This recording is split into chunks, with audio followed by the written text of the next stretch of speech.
আসসালামু আলাইকুম। এই গাভীটি আমার সিলেট বর্ডার থেকে আনা।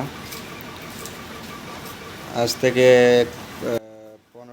15 দিন আগে হবে আনা হয়েছিল। 4টি গাভী আনা হয়েছিল। এটি গাভী আনছি, আরও 3টির সাথে বাচ্চা ছিল, ওগুলা বিক্রি করে ফেলছি।